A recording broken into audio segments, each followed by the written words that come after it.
በዛሬው ዝግጅታችን እንግዲህ ይዘንላችሁ የቀረብነው መረጃ በሀገራችን ብዙ ከምታገኟቸው ዋጋቸው ቀነስ ያሉ ከሚገኙ የኤሌክትሪክ መኪኖች መካከል አንዱ የሆነውን ግሩ HR-S1 የተሰኘውን ተሽከርካሪ ነው። በዛሬው ዝግጅታችን እንግዲህ ተሽከርካሪ በገበያ ውስጥ ከምታገኟቸው ሌሎች በነዳጅ ከሚሰሩ እንዲሁም ደግሞ በኤሌክትሪክ ከሚሰሩ ተሽከርካሪዎች እጅግ አሪፍ በሆነ አማራጭ ተሻሽሎ የቀረበ ተሽከርካሪ ነው። በስፋት እንግዲህ ሙሉ መረጃዎችን እናያለን። ሰላም ጤና ይስጥልን የተከበራችሁ አድማጭ ተመልካቾቻችን እንደምን ቆያችሁ? ዛሬ እንግዲህ አሪፍና አስተማማኝ የሆነ ተሽከርካሪ ወደ እናንተ ይዘን ቀርበናል። ይህ ተሽከርካሪ እንግዲህ ሙሉ መረጃው ወደ እናንተ ለማድረስ እኛ መጥተናል። እናንተም ይህንን ቪዲዮ ላይክ ቪዲዮ ላይ ያላችሁን አስተያየት ወይም ደግሞ በቀጣይ እንዲሰራላችሁ የምትፈልጉትን ማንኛውንም ነገር ኮሜንት ላይ መጻፍ፣ ለሚያስፈልጋቸው ወዳጅ ዘመዶቻችሁ ደግሞ ሼር ማድረግ እንዳይረሳያን። ለዚህ ቻናል አዲስ ከሆናችሁ ሰብስክራይብ እንድታደርጉ እያስታወስን ወደ መረጃው እናልፋለን። ሄንግ ሩንግ HR-S1 የተሰኘው ተሽከርካሪ የተመረተው እንግዲህ ሁዋን በተሰኘ የመኪና አምራች ድርጅት ነው።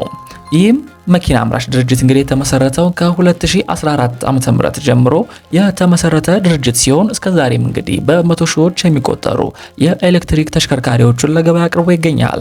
በዋነኝነት ይህ ተሽከርካሪ ለገበያ የቀረበበት ዋነኛ ዓላማው በቻይና ውስጥ እጅግ በጣም ተፈላጊ የነበረው ሱዙኪ የተሰኘው ተሽከርካሪ ሲሆን ነገር ግን እነሱ ተሽከርካሪዎችን ወደ ቻይና በሚያስገቡበት ጊዜ ቀረጡ እጅግ በጣም እየጨመረ በመጣበት ጊዜ እነሱም ደግሞ ይህንን የገበያ ክፍተት ለመሙላት ሲባል ለገበያ ቀርቦ ይገኛሉ። በተለይ በወጣቱ ዘንድ እጅግ አሪፍና አስተማማኝ የሚል ስም ተሰጥቶታል። ይህ ተሽከርካሪ ቦዲ ታይፑ SUV የተሰኘ ሲሆን ባለ አንድ በር ነው። ይህ ተሽከርካሪ ምንም እንኳን 4 ሰው ከአሽከርካሪው ጋር በአስተማማኝ ሁኔታ መጫን የሚችል ሲሆን ሳይዙ አነስ የሚል ተሽከርካሪ ነው። ይህ ተሽከርካሪ ሳይዙ ምን ያክል ነው ለሚለው ጥያቄ አጠቃላይ እርዝመቱ 3.5 ሜትር ሲሆን ስፋቱ ደግሞ 1.6 ነው። እንዲሁም ቁመቱ ደግሞ 1.7 ሜትር ሲሆን ይህ ተሽከርካሪ አጠቃላይ የመኪናው ገጽታም ሆነ የመኪናው እርዝመት ከሱዙኪ ተሽከርካሪ ሙሉ ለሙሉ ተመሳሳይ ነው። ይህ ተሽከርካሪ እንግዲህ ከሰሞኑን ሀገራችን ላይ ገብቶ ለገበያ የቀረበ ተሽከርካሪ ሲሆን ይህም ተሽከርካሪ እንግዲህ ከሚወዳደረው ከነ ቻንጋይ ኢስታር በታች ነው። በመሆኑም እንግዲህ በአንድ በኩል ጥሩ ነው። ምክንያቱም የኤሌክትሪክ መኪናን እንግዲህ ብዙ ሰዎች መግዛት ይፈልግና የመኪኖቹ ዋጋ እጅግ በጣም እየተወደደበት ይገኛል። እንደዚህ ዋጋቸው ቀነስ እያሉ የኤሌክትሪክ መኪኖች ወደ ገበያው በሚገቡበት ጊዜ የነ ቻንጋይ ስታር እንዲሁም ደግሞ የBYD ሴጉል ሌሎቹም ዋጋቸው እንዲቀንስ ያደርጋል። ምክንያቱም የኤሌክትሪክ ተሽከርካሪ ለመግዛት ግዴታ ሰው ያላቸውን ብር አጠራቅሞ BYD ሴጉል ወይም ደግሞ ሌሎች ተሽከርካሪዎችን ለመግዛት ግዴታ ብድር ውስጥ መግባት ላይኖርበት ይችላል። ይህ ተሽከርካሪ ምልክታችን እንግዲህ ከውጫዊ ገጽታው በመጀመርበት ጊዜ ይህ ተሽከርካሪ ውጫዊ ገጽታው እንደምትመለከቱት እንግዲህ የፊተኛ ገጽታው ወደ ሬንጅ ሮቨር የሚሄድ ይመስላል። በተለይ ከፊት ለፊት ያሉት መብራቶች ከሬንጅ ሮቨር ጋር ተመሳሳይነት ዲዛይን ያላቸው ይመስላል። ከስር ራሱን የቻለ ፎግ ላይት የምናገኝ ሲሆን መሃል ላይ ደግሞ የካምፓኒውን ሎጎ እናገኛለን። እንደነገርናችሁ ይህ ተሽከርካሪ ሙሉ ለሙሉ ዳይሜንሽኑ ከሱዙኪ ተሽከርካሪ ጋር ተመሳሳይ ነው። ይህ ተሽከርካሪ እንግዲህ አጠቃላይ ውጫዊ ገጽታውን በምናይበት ጊዜ ዲዛይኑን እንደነገርናችሁ ከሱዙኪ ጂምኒ ጋር እንደሚመሳሰል ነግረናችኋል። በሮቹ፣ ኮፎኖቹ እንዲሁም ደግሞ የመኪናው የኋላ በሮችም ጭምር ሙሉ ለሙሉ ጠንከር ካለ የአልሙኒየም ማቴሪያል የተሰሩ ሲሆን የተቀረው ቦዲ ፓርታቸው ግን የተሰራው በፕላስቲክ ነው። የመኪናው ውጫዊ ከለር አማራጮቹም እንደ ሌሎች ተሽከርካሪዎች የተወሰኑ ከለሮች ብቻ አይደለም ያሉት።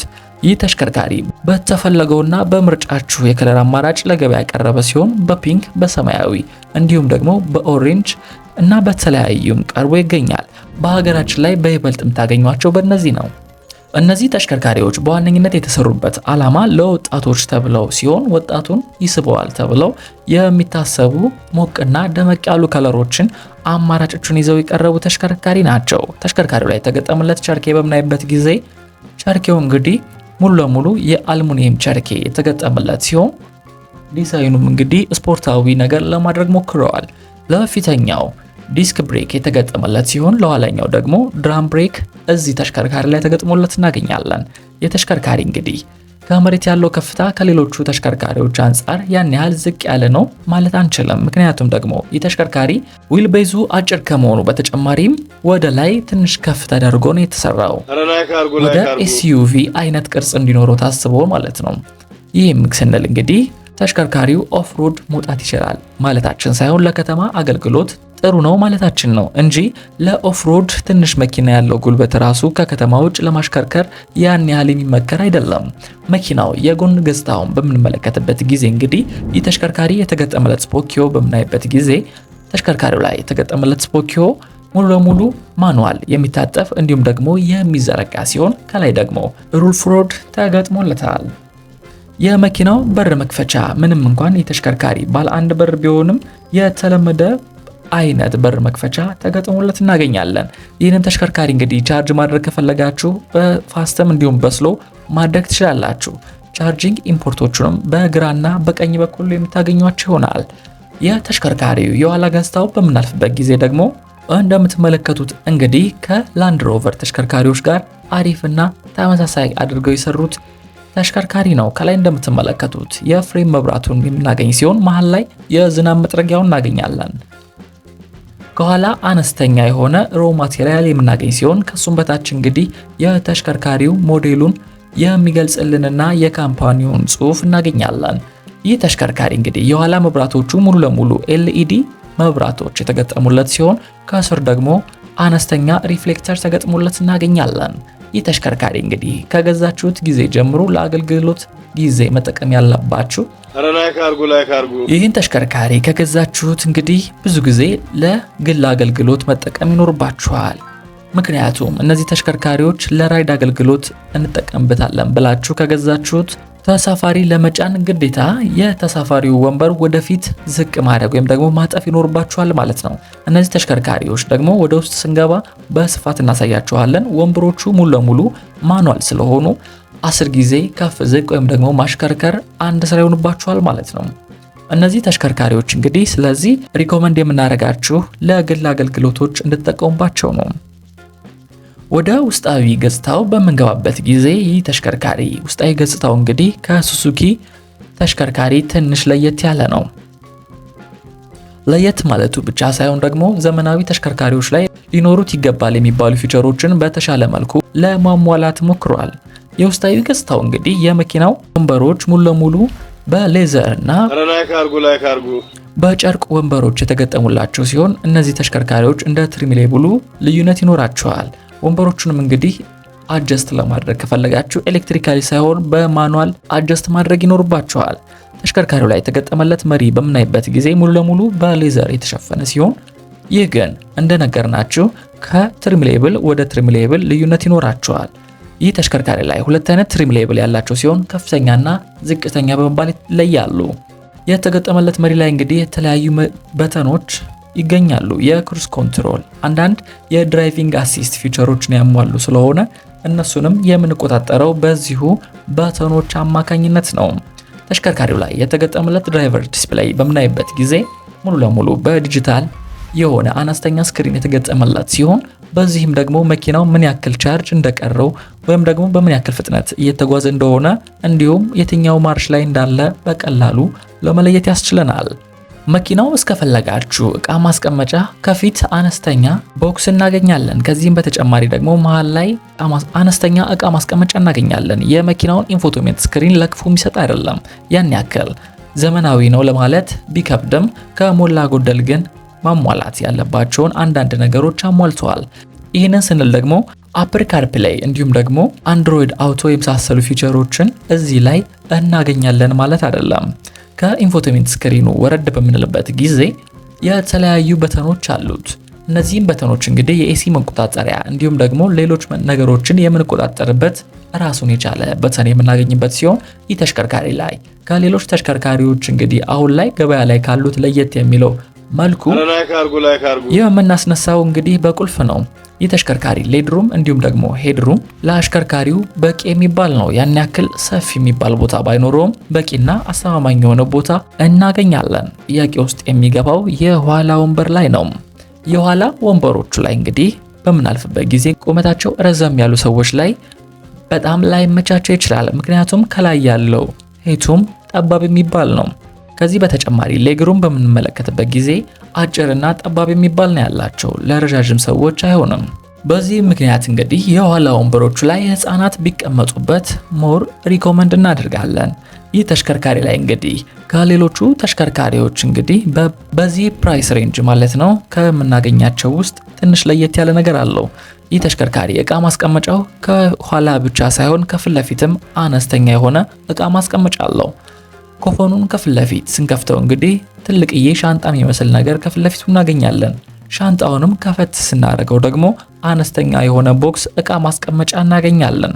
እዚህም ላይ እንግዲህ አነስተኛ መጠን ያላቸው ላይ የተለያዩ እቃዎችን ማስቀመጥ አስችለናል። የኋላ እቃ መጫኛውን በምንመለከትበት ጊዜ ደግሞ እውነት ለመናገር እጅግ በጣም ጠባብ የሚባል ቦታ ነው ያለው። ለትንንሽ እቃዎች ካልሆነ ተለቅ ያሉ እቃዎችን መጫን ከፈለጋችሁ ግዴታ የኋላ ወንበሮቹን ማጠፍ ወይም ደግሞ ማውረድ ያለባችሁ ሲሆን ከዚህ ውጪ ግን ብቻውን ኋላ ወንበሮቹ እያሉ ተለቅ ያሉ እቃዎችን ለመጫን አይታሰብም። ይህ ተሽከርካሪ እንግዲህ ለኤሌክትሪክ ሞተሩን በምናይበት ጊዜ 44 የፈረስ ጉልበት ብቻ ያለው ተሽከርካሪ ነው። መኪናው የተገጠመለት ባትሪ በምናይበት ጊዜ ደግሞ ሳይዙ በጣም ትንሽ የሚባል ባትሪ ተገጥሞለት እናገኛለን። 28 ኪሎዋት አወር ባትሪ ተገጥሞለት እናገኛለን። ተሽከርካሪው እንግዲህ በአንድ ጊዜ ቻርጅ መጓዝ የሚችለው ኪሎ ሜትር 305 ኪሎ ሜትር መጓዝ የሚችል ሲሆን ይህም ተሽከርካሪ ቶፕ ስፒዱ ደግሞ 102 ኪሎ ሜትር በሰዓት ነው። ይህን ተሽከርካሪ ቻርጅ ለማድረግ እንግዲህ ሁለት አይነት አማራጮች ያሉት ሲሆን በ220 ቮልት እና በ360 ቮልት ነው።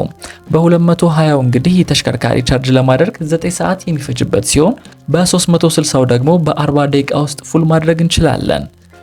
ይህ ተሽከርካሪ ለምን አይነት አገልግሎት ሊውል ይችላል ካላችሁ እንደነገርናችሁ ከቦታ ቦታ ለመንቀሳቀስ በከተማ ውስጥ በተለይ ደግሞ የነዳጅ ወጪ ከማውጣት የኤሌክትሪክ መኪና የምትፈልጉ ከሆነ ይህ ተሽከርካሪ ሊሆናችሁ ይችላል። ነገር ግን ራይድ እንሰራበታለን ወይም ደግሞ ሌላ ስራዎች እንሰራባቸዋለን ካላችሁ እኛ ሪኮመንድ አናደርግም። ይበልጥ ቻንጋይ ኢስታርን ብትጠቀሙ እንዲሁም ደግሞ ከዚህ በፊት የሰራንላችሁ ቪዲዮ ስላለ ስለሱ ሙሉ መረጃ ብትወስዱ እያለን እንመክራለን። ዋጋቸውን በምናይበት ጊዜ እንግዲህ እነዚህ ተሽከርካሪዎች ከ1 ሚሊዮን 950 ሺህ ብር ጀምሮ ለገበያ የቀረቡ ተሽከርካሪዎች ናቸው። አንዳንድ ቦታዎች ላይ ከ1 ሚሊዮን 900 ሺህ ብር ጀምሮ እየተሸጡ ይገኛሉ። እንግዲህ ከቻንጋይ ኢስታር በምናይበት ጊዜ ደግሞ እነዚህ ተሽከርካሪዎች ዋጋቸው ከነዚህ ትንሽ ጨመር ይላል። እስከ 2 ሚሊዮን 400 ሺህ ብር በዚህ ሳምንት እየተጠሩ ይገኛሉ። እናንተ ምን ትላላችሁ? በዚህ ዋጋ ሊገኝ የሚችለው የኤሌክትሪክ ወይም ደግሞ የነዳጅ ዋጋ ለስራ የሚሆነው የትኛው ነው ብላችሁ አንደኛ ምርጫችሁን ኮሜንት ላይ አስቀምጡልን። ለዛሬ ይዘንላችሁ የቀረበው መረጃ ይህን ይመስል ነበር። አሪፍና የዋጋ ቅናሽ ያላት ተሽከርካሪ ሙሉ ዝርዝር መረጃውን ወደ እናንተ ይዘን ቀርበናል። እንደወደዳችሁት አንጠራጠርም። ይህን ቪዲዮ ላይክ ያላችሁን ሀሳብ አስተያየት ወይም ደግሞ በቀጣይ እንሰራላችሁ የምትፈልጉትን ማንኛውንም ገበያ ላይ ያለ ጥያቄ ካላችሁ ኮሜንት ላይ ጻፉልን እያልን ለዚህ ቻናል አዲስ ከሆናችሁ ሰብስክራይብ በማድረግ ቪዲዮውን ደግሞ ለሚያስፈልጋችሁ ሰዎች ሼር በማድረግ ቤተሰብ እንድትሆኑ እንጋብዛለን። በዚሁ ጨረስን።